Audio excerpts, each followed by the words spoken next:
Guys हमारा chapter number 24 चल रहा था मीजर्स ऑफ सेंट्रल टेंडेंसी। इसमें हमने मीन वाला पार्ट कंप्लीट कर लिया है, जिसमें हमने 24 बी को कंप्लीट किया था प्रीवियस लेक्चर में। आज हम इसकी जो नेक्स्ट एक्सरसाइज है 24 सी को करेंगे और इसमें करेंगे हम क्या, मीडियंस को। तो इसमें इस एक्सरसाइज में 24 सी एक्सरसाइज है, इसमें हमारा मीडियन वाला पार्ट है। तो मीडियन किसको कहते हैं, सेंट्रल टेंडेंसी में मीडियन किसको कहते हैं हम।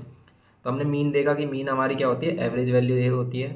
एंड मीडियन क्या होती है, तो मीडियन आपने 9th क्लास में भी किया है। तो मीडियन क्या होती है, जो मिड वैल्यू होती है किसी भी डेटा की। मिड वैल्यू कब मिड वैल्यू बताएंगे हम, जब हम उसको किस अरेंज कर देते हैं किसी असेंडिंग या डिसेंडिंग ऑर्डर में। कैसे, जैसे मान लेते हैं कुछ हमारे पास एक रो डेटा है कुछ इस तरीके से। ओके, ये हमारे पास कुछ रो डेटा है। अब अगर हमें क्या करना है, इसमें इसका मीडियन फाइंड करना है, मतलब इसकी बीच वाली वैल्यू। वैसे तो आप देख रहे होगे यहाँ पर इसकी बीच वाली मिडिल टर्म ये है, इसका मिडिल टर्म ये है, क्योंकि देखो इधर इसको मिडिल टर्म लेते हैं तो ये वाली वैल्यू और ये वाली वैल्यू इक्वल हो जाएगी हमारी। लेकिन हमें कब बतानी है ये वैल्यू, जब हम इनको असेंडिंग या डिसेंडिंग ऑर्डर में अरेंज कर देंगे। तो पहले इनको हम असेंडिंग ऑर्डर में अरेंज करते हैं। कैसे, देखो 2 सबसे छोटा 2 है, फिर 2 अगेन, फिर उससे नेक्स्ट है उससे 3, फिर 3 के बाद 4 नहीं है तो 5 के बाद 6 है, एंड यहाँ पर है 7। और भी है कुछ इसमें, और रह गया हमारा क्या, 6 हो गया, 7 हो गया, कुछ और 2 टाइम्स है क्या हमारा 5 हो गया। फिर क्या रह गया इसमें, 2 टाइम्स है, और 3 भी 2 टाइम्स है। 3 भी क्या है यहाँ पर 2 टाइम्स ही है।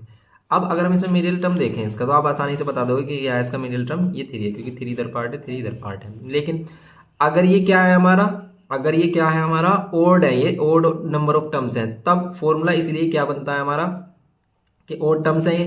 तो ओड टर्म्स के लिए फॉर्मूला बनता है n+1 divide by 2th term. किसका फॉर्मूला है ये, मीडियन का, अगर हमारे पास रो डेटा है। ओके, तो मीडियन का फॉर्मूला ये होता है, ये वाली टर्म होगी, ठीक है, ये वैल्यू नहीं होगी। n का मतलब यहाँ पर कितने टर्म्स हैं, कितने 7 टर्म्स होते हैं, 7 + 1/2 मीन्स यहाँ पर कितना हो जाएगा 8, 7 + 1 8, 8 डिवाइड बाय 2 कितना हो जाएगा 4th टर्म, और 4th टर्म क्या है इसमें 1 2 3 4, इसलिए ये इसका मिडिल टर्म है। लेकिन अगर बात आती है इसमें कि इसमें कितने टर्म्स हो जाएं, इसमें इवन टर्म्स हो जाएं, मान लेते हैं इसमें एक और वैल्यू हो जाती, यहाँ पर 2 2 3 3 4 इस तरीके से वैल्यू हो जाती है हमारे पास 5 6, कितने हो गई 1 2 3 4 5 6 7, और एक और मान लेते हैं 8। ये 8 टर्म्स हो गए हमारे पास। अब 8 वैल्यू होगी तब मीडियन कैसे फाइंड करेंगे।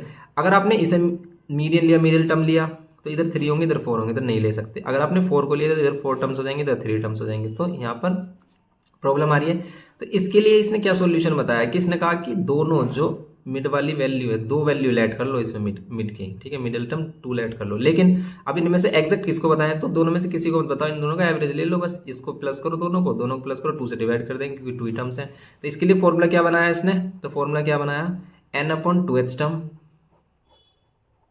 तो देखो वही कर रहे हैं हम जो हमने यहाँ पर आपको बताया सिंपल, और फिर n/2 plus 1th term n divided by 2। देखो ये n+1 डिवाइड बाय 2 नहीं है, ये n/2 + 1 अलग से है ये, ठीक है। तो अगर इसे पूरे टोटल के नीचे लिखोगे ना आप, तो n+2 डिवाइड बाय 2 लिख सकते हो।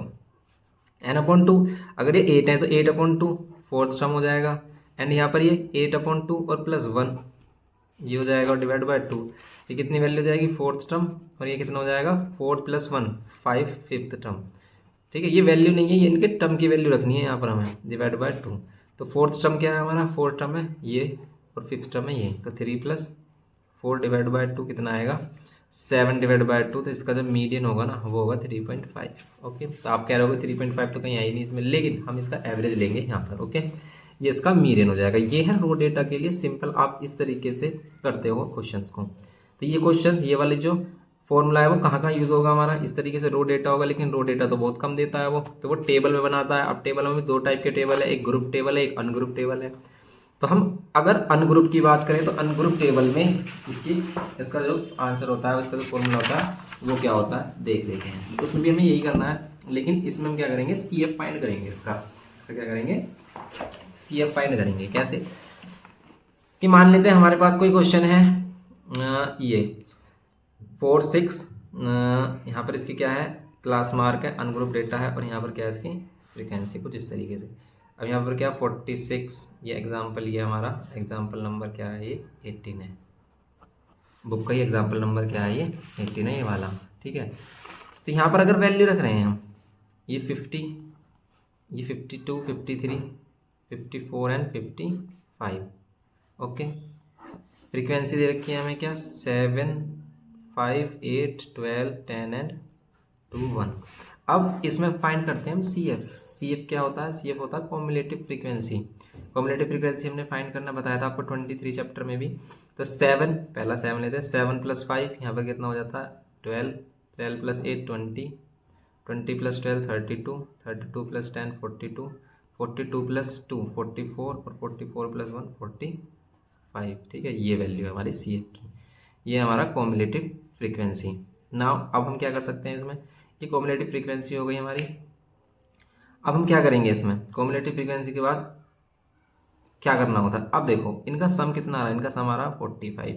45 क्या है, एक ओड नंबर है, एन की वैल्यू क्या है 45 और 45 ओड नंबर है। तो ओड नंबर के लिए फिर हम क्या करेंगे, यहाँ पर ओड नंबर के लिए हम क्या करेंगे, इसकी वैल्यू में क्या करेंगे 1 प्लस करेंगे।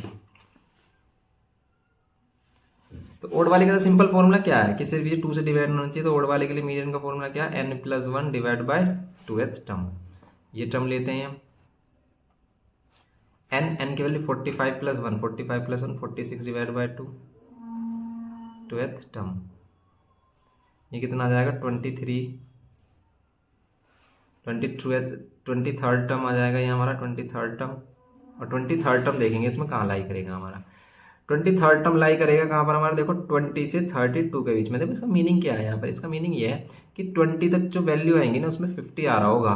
देखो इसका मतलब ये है कि 46 7 टाइम्स है, 48 5 टाइम्स है, कि आपने 6 टाइम 46 लिखा, फिर 5 टाइम्स 48 लिखा, फिर नेक्स्ट 8 टाइम 50 लिखा आपने। तो यहाँ तक टोटल 20 आ गए, यहाँ तक टोटल 20 टर्म्स आ गए। लेकिन 20 के आगे जो टर्म्स होगा 21, 23, 24, 25, 12 तक, मतलब 12 नंबर तक, मतलब 32 तक, वो क्या आएगा 52 ही आएगा। तो 52 23rd नंबर पे भी आ रहा होगा। तो बात समझेंगे यहाँ पर 23 थर्ड नंबर पे भी आ रहा होगा। देखो जैसे आप 46 को लिख लेते हो कितने टाइम 7 टाइम्स। फिर इसके बाद आ जाता है हमारा क्या 48 आ जाता है, 48 को लिखा आपने कितने टाइम्स 5 टाइम्स। फिर इसका मतलब 50 है, 50 को कितने टाइम्स लिखा आपने 50 को लिखा 8 टाइम्स।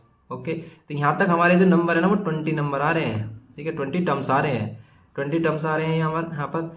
तो 20 के बाद जो टर्म्स आएंगे वो आएंगे 52, 52 यहाँ पर 52, 52, 52 कितने टाइम्स है 12 टाइम्स है 52। तो मतलब 23rd नंबर 20 पर ही है, 21 पर भी 52 है, 22 पर भी, 23rd पर भी 52 ही है।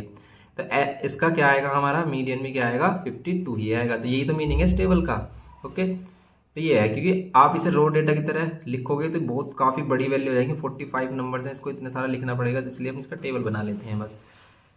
तो ये 23rd पर भी क्या आएगा 52। तो 52 क्या हो जाएगा इसका 52 ही इसका मीडियन हो जाएगा हमारा। सिंपल ये करना है इसमें। अगर ये क्या होता इवन होता, देखो अगर ये ओड है तो ये वाला फॉर्मूला है हमारा, और अगर ये इवन है एन की वैल्यू इवन होती है तो फिर आपको पता है ये इवन के लिए भी हमने फॉर्मूला बताया था आपको क्या होता है।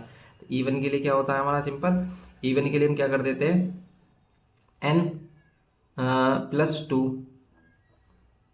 मीडियन के लिए n/2th term plus n/2 + 1th term. Okay, ये हो जाएगा इसमें हमारा, यही होगा ना, और डिवाइड बाय 2 कर देते हैं बस। इसका एवरेज ले लेते हैं, 2 वैल्यू होती है, एवरेज ले लेते हैं सिंपल। ये करना है इसमें सिंपल हमारा। अब हम देखेंगे इसमें नेक्स्ट क्वेश्चन देखते हैं, क्वेश्चन नंबर देखो अब इसमें एक और ग्रुप, ये हो गया अनग्रुप के लिए, ये हो गया हमारा अनग्रुप डेटा के लिए। तो अनग्रुप डेटा के लिए ऐसे ही अगर हम क्या करें इसे ग्रुप डेटा के लिए करें, अनग्रुप डेटा के लिए ग्रुप डेटा के लिए करें, तो ग्रुप डेटा के लिए यहाँ पर देखो इन्होंने फॉर्मूला नहीं बताया। सीबीएसई में इसके लिए फॉर्मूला भी बताया गया है, मीडियन के ग्रुप डेटा के मीडियन फाइंड करने के लिए फॉर्मूला भी बताया है। कैसे देखो उसे बता भी देंगे हम आपको, कि यहाँ पर अगर क्लास इंटरवल है, ये है ग्रुप डेटा के लिए,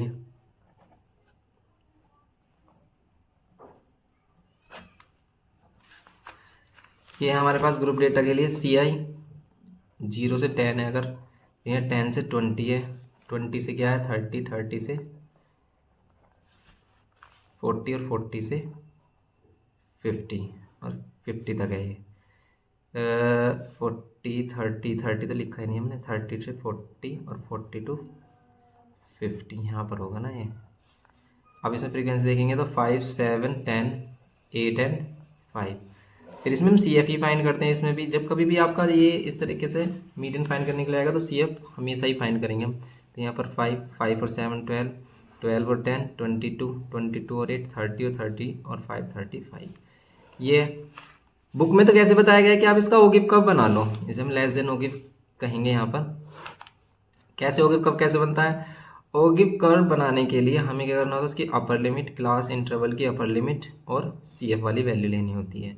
10, 5 और 20 और कितना 12, 30 और कितना 22 और यहाँ पर 40 और ये 30 और यहाँ 50 और 35।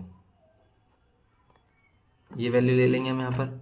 ओके, ये वैल्यू ले लेंगे हम यहाँ पर और इसको हम ड्रॉ कर देंगे ग्राफ पर। इसको ग्राफ पर कर देंगे और एक कर्व आ जाएगा कुछ इस तरीके से, कुछ इस तरीके से इसका कर्व आ जाएगा। फिर इसमें n की वैल्यू अगर कितनी आ रही है 35 आ रही है तो 35 क्या है, ओड नंबर है, तो उसमें n+1/2h टर्म करेंगे और इसमें आ जाएगा 18th टर्म।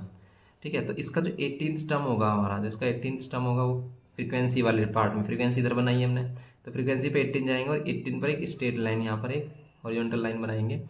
यही कर्व को जहाँ पर भी कट करेगी उस पर अगर हम एक वर्टिकल लाइन लेते हैं जो एक्स एक्सिस को कट कर रही है, तो ये जो पॉइंट आ रहा है इस पर, यही हमारा क्या हो जाएगा, जैसे 26, 25, 26, 27 आ रहा है तो इसकी जो मीडियन है वो 27 हो जाएगी। इसी के लिए एक फॉर्मूला भी है, वैसे आपको यहाँ पर बुक आपके लिए फॉर्मूला नहीं है क्योंकि आपकी बुक में नहीं बताया। तो यहाँ पर क्या करेंगे हम, इसका फॉर्मूला क्या है, फॉर्मूले के लिए हम देखते हैं कि भाई एन की वैल्यू क्या आई है। एन की वैल्यू निकालने के बाद हम क्या करते हैं, उसका n/2 फाइंड करते हैं। एन की वैल्यू अगर ये है हमारी 35, ये जो 35 आया ना इनको भी सम कर लो, 35 आया क्योंकि हम इनको प्लस करते हुए तो लेके आए वैल्यू। 35 का हाफ कर देंगे, कितना आएगा, 2 1 जा 2, 2 7 जा 14 और ये 17.5, 17.5 यहाँ आएगा हमारा। इन दोनों के बीच में 17.5 लाई कर रहा है। फिर हम क्या करते हैं, पहले वाली वैल्यू को सी एफ, इस वाली रो में इस वाली वैल्यू को एफ और इसकी जो हमारी लोअर लिमिट होगी इसको एल लेते हैं हम। ठीक है, इसको हम क्या लेते हैं, एल। अब फॉर्मूला क्या है इसका मीडियन निकालने का, मीडियन निकालने का फॉर्मूला है ये हमारा कि हम क्या करते हैं, एल प्लस यहाँ पर क्या करते हैं हम n/2 minus C F, F हम ये वाली लेंगे। ठीक है, और इनटू में क्या करते हैं हम, एच करते हैं, इनटू में क्या करते हैं हम, एच करते हैं। एच क्या है, क्लास साइज है। एल की वैल्यू कितनी है, 20 है। एल की वैल्यू कितनी आ रही है, 20 आ रही है लोअर लिमिट। फिर यहाँ प्लस करेंगे हम इसको, ये कितना आ रहा है, 17.5 आ रहा है। करेंगे इसको अगर हम तो कितना आ रहा है, n/2 की वैल्यू 17.5 आ रही है। सी एफ की वैल्यू कितनी आ रही है, 12 आ रही है। एफ के प्लेस पर भी 10 है और यहाँ पर जो एच है उसके प्लेस पर भी 10 है। 10 से 10 कैंसिल हो जाएगा, 20 प्लस इन दोनों को माइनस कर रहे हैं हम, कितना आ रहा है, 5.5 के समथिंग आ रहा है, 5.5 के समथिंग आ रहा है। तो इसकी वैल्यू आ रही है 25.5 के समथिंग। ठीक है, तो मीडियन यहाँ पर इसकी 25.5 के समथिंग आ रही है। देखो यहाँ पर मीडियन में थोड़ा सा डिफरेंस आ सकता है, क्यों, क्योंकि हमें एग्जैक्ट वैल्यू नहीं पता कि 20 से 30 के बीच में कौन से नंबर पे क्या वैल्यू आ रही है हमारी एग्जैक्ट, कि कितना बार 20 रिपीट हो रहा है, 21 कितने बार, इसमें 20 तो आएगा नहीं, 21 कितने टाइम्स रिपीट हो रहा है, 21 आएगा, सॉरी 20 आएगा, इसमें 30 नहीं आएगा, तो 29 तक लेंगे हम। ठीक है, तो वैल्यू एग्जैक्ट नहीं पता होती तो इनके फॉर्मूला में भी थोड़ा सा क्या आता है, हमारा डिफरेंस आता है। जैसे यहाँ पर आंसर 27 के नियर बाई आ रहा है हमारा, 25, 26, 27, और यहाँ पर जो आंसर आ रहा है हमारा वो किसके नियर आ रहा है, हमारा वो आ रहा है 25.5 के नियर। लेकिन अगर हम यहाँ पर क्या कर लेते हैं, n/2 की जगह क्या ले लेते हैं, n+1/2 वाली वैल्यू रखते हैं हम। ठीक है, तो यहाँ पर 36 होगा, 2 से डिवाइड करेंगे 18, 18 - 12 करते हैं तो कितना आएगा हमारा ये, 18 - 12 करेंगे तो आएगा 6। ठीक है, 26 के समथिंग भी आ जाएगी वैल्यू। ठीक है, इस तरीके से इसमें चेंज आता है। तो सीबीएसई में बताया गया है फॉर्मूला, लेकिन आपको यूज़ नहीं करना, आपको सीधा होगी कर्व बनाना और इसको वैल्यू को देख लेना कि वो कहाँ लाई कर रही है हमारी। ओके, तो ये इसका कॉन्सेप्ट है बस हमारा चैप्टर का। इसी टाइप के आपको क्वेश्चन करने हैं एक्सरसाइज में भी। इसकी एक्सरसाइज देख लेते हैं अब हम। इसके बाद देखो इसमें कॉन्सेप्ट है क्वार्टाइल वाला, कि क्वार्टाइल किसे कहते हैं हम। तो क्वार्टाइल क्या कहते हैं, जैसे मीडियन मिडिल टर्म होता है ना, क्वार्टाइल होता है उसका 1/4 पार्ट।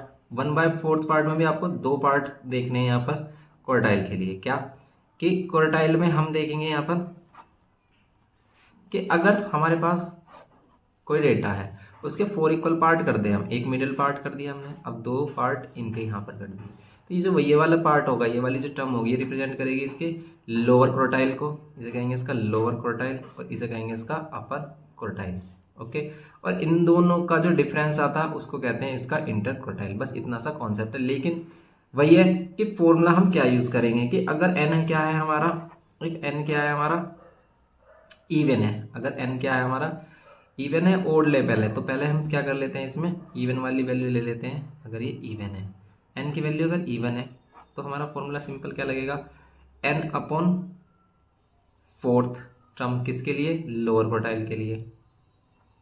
ठीक है, लोअर क्वार्टाइल के लिए एन अपॉन फोर्थ टर्म, और अपर क्वार्टाइल के लिए क्या करेंगे हम, इसमें अगर हम इस वाले पार्ट पाए, देखो इसका 1/4 है, 2/4 है, ये क्या है 3/4 है, तो ये क्या करेंगे 3/4 एन ले लेंगे। बस ये है इसमें कॉन्सेप्ट, ये कहता है इसका कि यहाँ पर 3n/4 हो जाएगा सिंपल। ओके, ये हो गया इसका अपर क्वार्टाइल। और अगर क्या कह रहा है, ये क्या कह रहा है कि ओड वैल्यू है अगर हमारी, कि अगर इंटर क्वार्टाइल के लिए हम क्या करेंगे, इंटर क्वार्टाइल के लिए हम क्या करेंगे, सिंपल अपर क्वार्टाइल माइनस लोअर क्वार्टाइल की वैल्यू जो आएगी ना उन्हें माइनस कर देंगे। और अगर एन क्या है हमारा, ओड है, इफ एन इज ओड, तो अगर एन ओड हुआ तब हम क्या करेंगे, इसमें लोअर क्वार्टाइल के लिए, लोअर क्वार्टाइल के लिए फिर क्या करना है आपको, एन ओड हुआ तो बस एन में n+1 कर देंगे, इसे इवन बना लेंगे, डिवाइड बाय 4, वही करना है सिंपल। और अपर क्वार्टाइल के लिए भी हम क्या कर लेंगे, सिर्फ 3/4 कर देना, इसी का क्या कर देना, 3/4 कर देना सिंपल।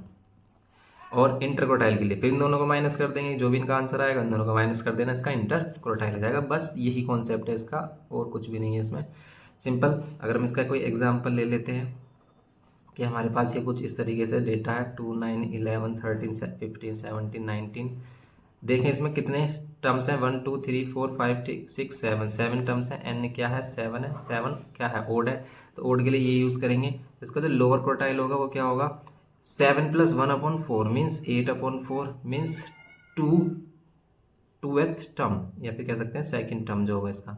अब जो सेकंड टर्म है वो है क्या, सेकंड टर्म है 9, तो इसका क्या हो गया, लोअर क्वार्टाइल हो गया 9। अगर हम इसका अपर क्वार्टाइल की बात करें तो अपर क्वार्टाइल क्या हो गई हमारी इसकी, अब इसमें 3 की मल्टीप्लाई कर दो, जो भी आया ना, ये वैल्यू आई है हमारी, इसमें 3 की मल्टीप्लाई कर देंगे तो सिंपल कितना जाएगा, क्योंकि अगर आप यहाँ 3 की मल्टीप्लाई करते हो तो आंसर वही आएगा। क्योंकि इसे सोल्व करोगे 8 डिवाइड बाई 2 कितना हो जाएगा, 8 डिवाइड बाई 4 2, 2 3 6 आएगा इसका, तो 6 टर्म क्या है इसमें, 3 4 5 6 टर्म 17, तो 17।